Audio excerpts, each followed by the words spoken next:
ಅಧ್ಯಕ್ಷರೇ ಅಧ್ಯಕ್ಷರೇ ಒಂದೇ ಸೆಕೆಂಡ್ ಅಧ್ಯಕ್ಷರೇ ಇಂಪಾರ್ಟೆಂಟ್ ಅದರಿ ಅಧ್ಯಕ್ಷರೇ ಹಾಸ್ಪಿಟಲ್ ಅಧ್ಯಕ್ಷರೇ ಕೈ ಮುಗಿತೀನಿ ಪ್ರಕಾಶ್ ಅಧ್ಯಕ್ಷರೇ ನಿಮ್ ಕೈ ಮುಗಿತೀನಿ ಒಂದ್ ನಿಮಿಷ ನಿಲ್ಲಪ್ಪ ಶರಣ್ ಪ್ರಕಾಶ್ ಕೋಲಿವಾರ್ ಆಯ್ತು ಕೇಳಿ ಅವ್ರು ಫಸ್ಟ್ ಮಾತಾಡ್ಲಿಲ್ಲ ಅವ್ರು ಮಾತಾಡ್ಲಿಲ್ಲ ಪ್ರಶ್ನೆ ಒಂದ್ ಸೆಕೆಂಡ್ ಅಣ್ಣ ಕೈ ಮುಗಿತೀನಿ ಮೂರು ರಾಜ್ಯ ಹೆದ್ದಾರಿಗಳು ಒಂದು ರಾಷ್ಟ್ರೀಯ ಹೆದ್ದಾರಿ ಇರೋದ್ರಿಂದ ಅನೇಕ ಹೇಳಿದಾರ ಮಾಡಿ ಕೊಡ್ತಾರಂತ ಹೇಳಿ ದಯಮಾಡಿ ನಾನು ಅಷ್ಟೇ ರಾಜೇಶ್ ನಾಯ್ಕ್ ಅಧ್ಯಕ್ಷರೇ ಒಂದ್ ಸೆಕೆಂಡ್ ರಾಜೇಶ್ ನಾಯ್ಕ್ ಒಂದೇ ಅಧ್ಯಕ್ಷರೇ ಸಚಿವರು ಬಸವ ಕಲ್ಯಾಣಕ ನಮ್ಮ ತಾಲೂಕಾ ಆಸ್ಪತ್ರೆ ಜಿಲ್ಲಾ ಆಸ್ಪತ್ರೆ ಮಾಡ್ಯಾರ ಅಧ್ಯಕ್ಷರೇ ನನಗೆ ಬಹಳ ಖುಷಿ ಇದೆ ಆದ್ರೆ ಸಮಸ್ಯೆ ಏನದ ಅಧ್ಯಕ್ಷರೇ ಸಮಸ್ಯೆಗೆ ಮಾತಾಡ್ತಾರೆ ರಾಜೇಶ್ ನಾಯ್ಕ್ ಕ್ವಶನ್ ಹೋಗ್ತದೆ ಈಗ ಕೂತ್ಕೊಳ್ಳಪ್ಪ ರಾಜೇಶ್ ಮಾತಾಡಿ ನೀವು ಉತ್ತರ ಕೊಡ್ಬೇಡಿ ಮತ್ತೆ ಉತ್ತರ ಕೊಡ್ಬೇಡಿ ಸಚಿವರ ನಥಿಂಗ್ ಗೋ ಆನ್ ರೆಕಾರ್ಡ್ ಏನ್ ರೆಕಾರ್ಡ್ ಹೋಗಿದ್ರೆ ಆಫ್ ಮಾಡಿ ನೀವು ಮಾತಾಡಿ ರಾಜೇಶ್ ನಾಯ್ಕ್ ಮಾತಾಡಿ ಇಲ್ಲ ನೋಡಿ ನಥಿಂಗ್ ಗೋ ಆನ್ ರೆಕಾರ್ಡ್ ಮಾತಾಡಿ ಸನ್ಮಾನ್ಯ ಸಭಾಧ್ಯಕ್ಷರೇ ರಾಜೇಶ್ ಮಾತಾಡಿ ಕೆಎಚ್ ಮುನಿಯಪ್ಪ ಅವರು ಸನ್ಮಾನ್ಯ ಸಭಾಧ್ಯಕ್ಷರೇ ಚುಕ್ಕೆ ಗುರುತಿನ ಸಂಖ್ಯೆ 1979 ಆಹಾರ ನಾಗರಿಕ ಸರಬರಾಜು ಸಚಿವರ ಹತ್ರ ಕೇಳ ಬಯಸ್ತೇನೆ. ಅಧ್ಯಕ್ಷರೇ ಉತ್ತರವನ್ನು ಒದಗಿಸಲಾಗಿದೆ. ಸನ್ಮಾನ್ಯ ಅಧ್ಯಕ್ಷರೇ ಉತ್ತರವನ್ನು ಒದಗಿಸಿದ್ದಾರೆ. ನಾವು ಕೇಳಿದ ಅಂಕಿಅಂಶಗಳ ಪ್ರಕಾರ ಉತ್ತರವನ್ನು ಒದಗಿಸಿದ್ದಾರೆ. ಆದರೂ ಪಡಿತರ ಚೀಟಿ ವಾಸ್ತವ್ಯ ದೃಢೀಕರಣಕ್ಕೆ ಒಂದು ಬಹಳ ಮುಖ್ಯವಾದ ದಾಖಲೆ ನಮ್ಗೆಲ್ರಿಗೂ ಗೊತ್ತಿದೆ. ಇದು ರಾಜ್ಯದ ಸಮಸ್ಯೆ. ಆದರೂ ನನ್ನ ಕ್ಷೇತ್ರದ ಅಂಕಿಅಂಶಗಳನ್ನು ಹೇಳಿ ನಾನು ಸಮಸ್ಯೆಯನ್ನು ಹೇಳಲಿಕ್ಕೆ ಇಚ್ಛೆ ಪಡ್ತಾ ಇದ್ದೇನೆ. ನನ್ನಲ್ಲಿ 3 ವರ್ಷಗಳಿಂದ ಯಾವುದೇ ಪಡಿತರ ಚೀಟಿ ವಿತರಣೆ ಆಗಲಿಲ್ಲ. ಅದರಿಂದ ಯಾವುದೇ ಜನರಿಗೆ ಸರ್ಕಾರದ ಸವಲತ್ತುಗಳನ್ನು ಪಡೆದುಕೊಳ್ಳಲು ಮಾನದಂಡ ಇರುವುದು ಅಂದರೆ ಇದು ಪಡಿತರ ಚೀಟಿ. ಅದು ಆಯುಷ್ಮಾನ್ ಆಗಲಿ, ಆರೋಗ್ಯ ಕರ್ನಾಟಕ ಆಗಲಿ, ಅದರಿಂದ ವೃದ್ಧಾಪ್ಯ ವೇತನ, ವಿಧವಾ ವೇತನ ಯಾವುದೇ ಇರಲಿ, ಮಾಶಾಸನ, ಇವುಗಳನ್ನು ಪಡೆಯಲು ಮುಖ್ಯವಾಗಿ ಬೇಕಾಗುವುದು ಪಡಿತರ ಚೀಟಿ. ಇದು ಕಳೆದ 3 ವರ್ಷಗಳಿಂದ ಯಾರಿಗೂ ಸಿಕ್ಕಲಿಲ್ಲ. ಅದರ ಜೊತೆಯಾಗಿ ಸುಮಾರು 5,000 ಕುಟುಂಬಗಳ BPL ಕಾರ್ಡ್ಗಳನ್ನು ರದ್ದು ಮಾಡಲಿಕ್ಕೆ ಸೂಚನೆಯನ್ನು ಕೊಟ್ಟಿದ್ದಾರೆ. ಯಾಕೆಂದರೆ ನೋಟಿಸ್ ಕೊಟ್ಟಿದ್ದಾರೆ. ಅದರ ವಿತರಣಾ ಅಂಗಡಿ ಮಾಲಕರ ಮುಖಾಂತರ ಈ ಒಂದು ನೋಟಿಸನ್ನು ಕೊಡಲಾಗಿದೆ. ಇವುಗಳ ಪೈಕಿ ಸುಮಾರು 4,225 ನೋಟಿಸ್ಗಳು ಬರೇ ವಾರ್ಷಿಕ ಆದಾಯದ ಮೇಲೆ ಕೊಟ್ಟಿದ್ದಾರೆ. ತಮ್ಗೆಲ್ಲರೂ ಗೊತ್ತಿರಬಹುದು, ವಾರ್ಷಿಕ ಆದಾಯ 1,20,000 ಮೀರಿದರೆ ಅದು BPLಗೆ ಬರುವುದಿಲ್ಲ. ಬಹಳಷ್ಟು ಜನ ಈ ವಸತಿ ಯೋಜನೆ ಅಡಿ ಮನೆ ಕಟ್ಟಿದವರಿಗೂ ಕೂಡ 1,20,000ದಲ್ಲಿ ಮನೆ ಕಟ್ಟಲಿಕ್ಕೆ ಆಗುದಿಲ್ಲ. ಅವರು ಬ್ಯಾಂಕಿಗೆ ಹೋಗುದು ಸಹಜ. ಬ್ಯಾಂಕಿಗೆ ಹೋದ್ಮೇಲೆ ಬ್ಯಾಂಕ್ನಲ್ಲಿ ಇನ್ಕಮ್ ಟ್ಯಾಕ್ಸ್ ಕ್ಲಿಯರೆನ್ಸ್ ಸರ್ಟಿಫಿಕೇಟ್ ಕೇಳ್ತಾರೆ. ಅದರಿಂದ ಅವರು ಇನ್ಕಮ್ ಟ್ಯಾಕ್ಸ್ ಕೇಳುವಾಗ ಅದರಲ್ಲಿ ಸ್ವಲ್ಪ, ಯಾಕಂದ್ರೆ EMI ಕಟ್ಟಲಿಕ್ಕೆ ಸ್ವಲ್ಪ ಜಾಸ್ತಿ ಕೊಡ್ಲಿಕ್ಕೋಸ್ಕರ ಇದನ್ನ ಜಾಸ್ತಿ ತೋರಿಸ್ತಾರೆ. ಅದರಿಂದ ಅವ್ರದ್ದೆಲ್ಲ BPL ಕಾರ್ಡ್ಗಳು ರದ್ದಾಗುವ ಅವಕಾಶಗಳು ಜಾಸ್ತಿ ಇದೆ. ಅದರಿಂದ ದಯವಿಟ್ಟು ಅದನ್ನು ನಮ್ಮ ಮಂತ್ರಿಗಳು ಅದನ್ನು ಪರಿಗಣಿಸಬೇಕು. ಅದರಿಂದ ಅಂತ ಒಂದು ಡಿಸ್ಕಟನ್ನು ಹಿಂದೆ ಪಡ್ಕೊಂಡು ಅದಕ್ಕೆ ಸಹಕಾರ ಮಾಡಬೇಕು ಅಂತ ನಾನು ಈ ಮೂಲಕ ಕೇಳ್ಕೊಳ್ತೇನೆ. ಇನ್ನೊಂದು, ಬಹಳಷ್ಟು ನಮ್ಮಲ್ಲಿ ಅಗತ್ಯದ ತುರ್ತು ವೈದ್ಯಕೀಯ ಉದ್ದೇಶಕ್ಕಾಗಿ ಸುಮಾರು 65 ಜನ ಒಂದು ಅರ್ಜಿಯನ್ನು ಹಾಕಿದ್ದಾರೆ. ಅದರಲ್ಲಿ ಬರೀ 10 ಜನ, ಅದರಲ್ಲಿ ನಿನ್ನೆ ಇಬ್ಬರಿಗೆ ಕ್ಲಿಯರ್ ಆಗಿದೆ ಅಷ್ಟೇ. 10 ಜನರಿಗೆ ಇನ್ನೂ 55 ಜನ ಇದ್ದಾರೆ. ಅದ್ರ ಇಬ್ಬರೇ ಸ್ಟಾಫ್ ಇದ್ದಾರೆ ಅಲ್ಲಿ. ಅದರಿಂದ ತಾವು ಸ್ವಲ್ಪ ಸ್ಟಾಫ್ಗಳನ್ನು ಹೆಚ್ಚು ಮಾಡಿದಲ್ಲಿ ಖಂಡಿತವಾಗ್ಲೂ ಸಹಕಾರ ಆಗ್ಬೋದು. ಇಲ್ಲಾಂದ್ರೆ ಆ ವೈದ್ಯಕೀಯ ಚಿಕಿತ್ಸೆಯನ್ನು ಭರಿಸಲಿಕ್ಕೆ ಸಾಮಾನ್ಯ ಜನರಿಗೆ ಸಾಧ್ಯನೇ ಇಲ್ಲ. ಇದೊಂದು BPL ಕಾರ್ಡ್ ಇದ್ರೆ ಅಟ್ಲೀಸ್ಟ್ ಆಯುಷ್ಮಾನ್ ಅಲ್ಲಿ ಯಾವುದೊಂದು ಅವಕಾಶ ಇದೆ. ಅದರಿಂದ ದಯವಿಟ್ಟು ತಾವು ಸಹಕರಿಸಬೇಕಂತ ತಮ್ಮ ಮೂಲಕ ಕೇಳಿಕೊಳ್ತಾ ಇದ್ದೇನೆ. ಉಪಾಧ್ಯಕ್ಷರೇ,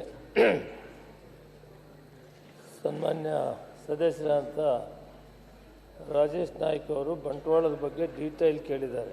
23-24ನೇ ಸಾಲಿನವರೆಗೆ ಬಂಟ್ವಾಳ ವಿಧಾನಸಭಾ ಕ್ಷೇತ್ರದಲ್ಲಿ BPLನ್ನು 48,715 ಜನರಿಗೆ ಕೊಟ್ಟಿದೆ. 2023 ಜನವರಿ 25ರವರೆಗೆ 688 BPL ಕಾರ್ಡು ವಿತರಿಸಲಾಗಿದೆ. ತಾವು ಗ್ರಾಮ ಪಂಚಾಯತಿದು ಕೇಳಿದ್ದೀರಿ, ಹಳ್ಳಿದು ಕೇಳಿದ್ದೀರಿ, ಇದೆಲ್ಲಕ್ಕೂ ಕೂಡ CD ಯನ್ನು ಕಳಿಸಿದ್ದೇವೆ. ಬಹಳ ಮುಖ್ಯವಾದಂಥ ವಿಷಯ ವೈದ್ಯಕೀಯ ಇದಕ್ಕೆ ಟಾಪ್ ಪ್ರಯಾರಿಟಿಯಲ್ಲಿ ನಾವು ಕೊಡ್ತಾ ಇದ್ದೀವಿ. ನೀವು ಹೇಳ್ತಾ ಇದ್ದೀರಿ 2 ಜನಕ್ಕೆ ಇಬ್ಬರಿಗೆ ಮಾತ್ರ ಕೊಟ್ಟಿದೆ ಅಂತೇಳಿ, 55 ಇದೆ ಅಂತ ಹೇಳಿದ್ದೀರಿ. 10 ಕೊಟ್ಟಿದ್ದೀರಿ. 10 ಇನ್ನು ಉಳಿದದ್ದನ್ನು ಅದು ಪ್ರಯಾರಿಟಿ ಹೇಳ್ಕೊಡ್ತೀವಿ. ಹಾಸ್ಪಿಟ್ಲ್ ವಿಷಯದಲ್ಲಿ ವೈದ್ಯಕ್ಕೆ ಸಂಬಂಧಪಟ್ಟಂಥ ಆರೋಗ್ಯಕ್ಕೆ ಸಂಬಂಧಪಟ್ಟಂಥ ಅರ್ಜಿಯನ್ನು ಬಂದರೆ ತಕ್ಷಣ ವಿಲೇವಾರಿ ಮಾಡಿ ಅವರಿಗೆ ಒದಗಿಸ್ಕೊಡುವಂಥ ಕಾರ್ಯಕ್ರಮವನ್ನು ಮಾಡಿದ್ದೀವಿ. ಬಹಳ ಮುಖ್ಯವಾದಂಥ ವಿಷಯ ಏನೆಂದರೆ ಕೇಂದ್ರ ಸರ್ಕಾರ ಸರ್ವೆ ಮಾಡಿ ಸುಮಾರು 7 ಲಕ್ಷ BPL ಇದ್ದಂಥ ಕಾರ್ಡನ್ನು APLಗೆ ಪರಿವರ್ತನೆ ಮಾಡಿದ್ದಾರೆ. ಇದು ಕೇಂದ್ರ ಸರ್ಕಾರದ ಆದೇಶದ ಮಾರಿಗೆ. ಗೈಡ್ಲೈನ್ಸು 7 ಗೈಡ್ಲೈನ್ಸ್ ಇದೆ. ಬಹುತೇಕ ಗೈಡ್ಲೈನ್ಸ್ ತಮಗೆ ಗೊತ್ತಿದೆ, ಅದನ್ನು ನಾನು ಮತ್ತೆ ಹೇಳುವಂಥದ್ದಿಲ್ಲ. ಆದರೆ ಕರ್ನಾಟಕ ರಾಜ್ಯದಲ್ಲಿ ಬೇರೆ ರಾಜ್ಯಗಳಿಗೆ ನಾವು ಹೋಲಿಸಿದರೆ 73.3% ನಾವು BPL ಕಾರ್ಡನ್ನು ಈ ರಾಜ್ಯದಲ್ಲಿರುವ ಸುಮಾರು 7 ಕೋಟಿ ಜನದಲ್ಲಿ ನಾವು 4,53,00,000 ಜನರಿಗೆ BPL ಕಾರ್ಡನ್ನು ಕೊಡ್ತಾ ಇದ್ದೀವಿ. BPL ಗ್ರಾಹಕರಿದ್ದಾರೆ. 1,25,00,000 ಕಾರ್ಡ್ಗಳಿವೆ. ಇವೆಲ್ಲರಿಗೂ ಕೊಡ್ತಾ ಇರೋದು ನೋಡಿದಾಗ ನಮ್ಮ ದೇಶದ ಆರ್ಥಿಕ ಪರಿಸ್ಥಿತಿ ಭಾರತ ದೇಶದಲ್ಲಿ 2ನೇ ಸ್ಥಾನದಲ್ಲಿದ್ದೀವಿ GST ಟ್ಯಾಕ್ಸ್ ಕಟ್ಟೋದ್ರಲ್ಲಿ ಆರ್ಥಿಕ ಪರಿಸ್ಥಿತಿಯಲ್ಲಿ. ಹಾಗಿದ್ದಾಗ ನಮ್ಮಲ್ಲಿ BPL ಕಾರ್ಡು 73% ಇದೆ. ಅಂದರೆ ನಾರ್ಮಲ್ಲಾಗಿ 50% ಇರಬೇಕು, 45-50 ಇರಬೇಕು. ಆದರೂ ಕೂಡ ನಾವು 73% ಇದ್ದೀವಿ. ಅದರಲ್ಲಿ ಈಗ ಇತ್ತೀಚೆಗೆ ಭಾರತ ಸರ್ಕಾರ ಸರ್ವೆ ಪ್ರಕಾರ 7 ಲಕ್ಷ ಕಾರ್ಡನ್ನು ಅವರ ಮಾನದಂಡಗಳ ಆಧಾರದ ಮೇಲೆ ತೆಗೆದಿದ್ದಾರೆ. ಅದನ್ನು ಕೂಡ ಮಾನ್ಯ ಸದಸ್ಯರು ಹೇಳಿದರು. BPLಗೆ ಒಳಪಡಿಸುವಂಥವರಿದ್ದಾರೆ, ಸಾಲ ತಗೊಂಡಿದ್ದಾರೆ, ಅದಕ್ಕೆ ಟ್ಯಾಕ್ಸನ್ನು ಬ್ಯಾಂಕ್ಗೆ ಕೊಡೋದಕ್ಕೆ ಹೆಚ್ಚು ಮಾಡಿದ್ದಾರೆ. ನಿನ್ನೆ ನಾನು ಮೀಟಿಂಗನ್ನು ಮಾಡಿ ಇದರ ಬಗ್ಗೆ 7.5 ಎಕರೆ ಜಮೀನಿರೋರು, ರೆಗ್ಯುಲರ್ ಟ್ಯಾಕ್ಸ್ ಕಟ್ಟೋರು, ಸರ್ಕಾರಿ ಕೆಲಸದಲ್ಲಿರೋರು, ನಾಮಿನೇಷನ್ ಡೈರೆಕ್ಟರ್ ಇರೋರಿಗೆ ಬಿಟ್ಟು ಈ 5 ಲಕ್ಷ ಕಾರ್ಡ್ ನೀವು ಏನು ಹೇಳಿದ್ರಿ ಅದನ್ನು ಮರುಪರಿಶೀಲನೆ ಮಾಡಬೇಕು. ಯಾಕಂದರೆ ಕೂಲಿ ಮಾಡೋ ಜನರಿಗೆ ಕೂಡ 500 ರೂಪಾಯಿ ನಾವು ಕೂಲಿ ಕೊಡ್ತೀವಿ ಅಂದರೂ ಕೂಡ ಅದು 1,80,000 ಆಗ್ತದೆ. ಆದರೆ ಸರ್ಕಾರ 1,20,000ಕ್ಕೆ ಕೊಡಕೂಡ್ದು ಅಂತ ಹೇಳಿದಾಗ ಭಾಳಷ್ಟು ಕಷ್ಟ ಆಗ್ತದೆ. ಈ ವಿಷಯದಲ್ಲಿ ಮರುಪರಿಶೀಲನೆ ಮಾಡುವಂಥ ಚಿಂತನೆಯನ್ನು ನಿನ್ನೆ ಮೀಟಿಂಗಲ್ಲಿ ಅಧಿಕಾರಿಗೆ ಹೇಳಿದ್ದೀನಿ. ಮತ್ತು ಇದರ ಬಗ್ಗೆ ಸ್ವಲ್ಪ ತಡ ಮಾಡಬೇಕು, ತಕ್ಷಣ ಆ್ಯಕ್ಷನ್ ತಗೋಬಾರ್ದು. ಮರುಪರಿಶೀಲನೆ ಮಾಡೋದಲ್ಲದೆ ನಾವು ಸರ್ಕಾರದಲ್ಲಿ ಒಂದು ತೀರ್ಮಾನ ತೆಗೆದುಕೊಳ್ಬೇಕಾಗ್ತದೆ. ಈ ದಿನ ಕೂಲಿನೇ ಒಂದು 500 ರೂಪಾಯಿ ಇರುವಾಗ ಆವ್ರೇಜು ವೇಜಸ್ ಪ್ರಕಾರ 600 ಚಿಲ್ಲರೆ ಇರ್ಬೋದು. ಆ ಪ್ರಕಾರ ಹೋದರೆ ಸುಮಾರು 2 ಲಕ್ಷ ರೂಪಾಯಿ ಪ್ರತಿ ತಿಂಗಳಿಗೆ ಕೂಲಿನೇ ಅವನಿಗೆ ಇರೋವಾಗ ಅವನು ಬಿಲೋ ಪಾವರ್ಟಿ ಲೈನ್ ಇರೋದು ನಿಜ. ಅದರಿಂದ ಈ ಸ್ಟ್ಯಾಂಡರ್ಡನ್ನು ಸ್ವಲ್ಪ ಬದಲಾವಣೆ ಮಾಡೋ ಅವಶ್ಯಕತೆ ಇದೆ. ಮತ್ತು ಇದರಲ್ಲಿ ಒಂದು ಕೆಲಸ ಆಗಿದೆ. ಯಾವ ಕಾರ್ಡ್ಗಳು ಬರ್ತಾ ಇವೆ ಅಂದರೆ, ಒಂದು ಕುಟುಂಬದಲ್ಲಿ ಒಬ್ಬರು ಕೆಲಸಕ್ಕೆ ಹೋಗ್ತಾ ಇರ್ತಾರೆ. ಆ ಕೆಲಸಕ್ಕೆ ಹೋಗೋನು ಏನು ಮಾಡಿರ್ತಾನೆ, ಎಲ್ಲೋ ಕೆಲಸಕ್ಕೆ ಹೋಗಿ ಎಲ್ಲೋ ಇರ್ತಾನೆ.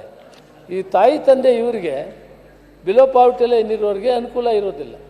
ಇದನ್ನು ತಹಸೀಲ್ದಾರ್ಗೆ ಅರ್ಜಿ ಹಾಕಿಬಿಟ್ಟ ತಕ್ಷಣ ಯಾರು ಮನೆಯಲ್ಲಿರೋ ತಾಯಿ ತಂದೆ ಅಥವಾ ಯಾರೋ ಅವರೊಂದು ಅರ್ಜಿ ಹಾಕಿದ್ರೆ 15 ದಿನದಲ್ಲಿ ಯಾರು ಕೆಲಸಕ್ಕೆ ಹೋಗ್ತಾರೆ ಅವರು ನಮ್ಮ ಜೊತೆಯಲ್ಲಿಲ್ಲ, ಅವರು ಬೇರೆ ಇದ್ದಾರೆ, ನಮಗೆ ತೊಂದರೆ ಆಗಿದೆ ಅಂತ ಹೇಳಿದರೆ 15 ದಿನದಲ್ಲಿ ಮತ್ತೆ ಅವರು ಕಾರ್ಡನ್ನು ಕೊಡುವಂಥ ವ್ಯವಸ್ಥೆಯನ್ನು ಮಾಡಿದ್ದೇವೆ. ಇದನ್ನು ಗೊತ್ತಿಲ್ದಿರ ಏನಾಗಿದೆ ನಿಮಗೆ ಮಾಹಿತಿ ಕೊಡ್ತಾರೆ, ನಮಗೆ BPL ಕಾರ್ಡ್ ಬಂದಿಲ್ಲ, ಟೆಕ್ನಿಕಲ್ ಪ್ರಾಬ್ಲಮ್ ಗೊತ್ತಾಗ್ತಿಲ್ಲ. ಅದಕ್ಕೆ ಓಪನ್ ಆಗಿ ಇಟ್ಟಿದ್ದೀವಿ. ಯಾರೇ BPL ಕಾರ್ಡ್ APLಗೆ ವರ್ಗಾವಣೆ ಆಗಿದ್ರೆ ತಕ್ಷಣ ಸಂಬಂಧಪಟ್ಟ ತಹಸೀಲ್ದಾರ್ಗೆ ಅರ್ಜಿ ಹಾಕಿದರೆ ಆ ತಹಸೀಲ್ದಾರು 15 ದಿನದೊಳಗಡೆ ಅದನ್ನು ಪರಿಶೀಲನೆ ಮಾಡಿ ಅವರಿಗೆ ಕಾರ್ಡನ್ನು ಕೊಡಬೇಕು ಅಂತ ಮಾಡಿದ್ದೇವೆ. ಆದಾಯದ ವಿಷಯದಲ್ಲಿ ನಮಗೂ ಕೂಡ ಸ್ವಲ್ಪ ಅರ್ಥ ಆಗಿದೆ. ಈ ಗೈಡ್ಲೈನ್ಸಲ್ಲಿ ಸ್ವಲ್ಪ ಬದಲಾವಣೆ ಮಾಡಬೇಕಾಗುತ್ತೆ. ಸರ್ಕಾರ ಇದರ ಬಗ್ಗೆ ನಾನು ಮುಖ್ಯಮಂತ್ರಿಗಳ ಗಮನಕ್ಕೆ ತಂದು ಇದನ್ನು ಸ್ವಲ್ಪ ಯೋಚನೆ ಮಾಡಿ ತೀರ್ಮಾನ ತೆಗೆದುಕೊಳ್ತೀವಿ. ಅಷ್ಟರವರೆಗೂ ಯಾರೇ BPL ಕಾರ್ಡು ನಿಜವಾಗ್ಲೂ ಕೂಡ ಅವ್ರಿಗೆ ತೊಂದರೆ ಆಗಿದ್ರೆ ತಹಸೀಲ್ದಾರ್ಗೆ ಹೇಳಿ ಅವರು ಅದನ್ನು 15 ದಿನದಲ್ಲಿ ಮತ್ತೆ ವಾಪಸ್ ಕೊಡಿ.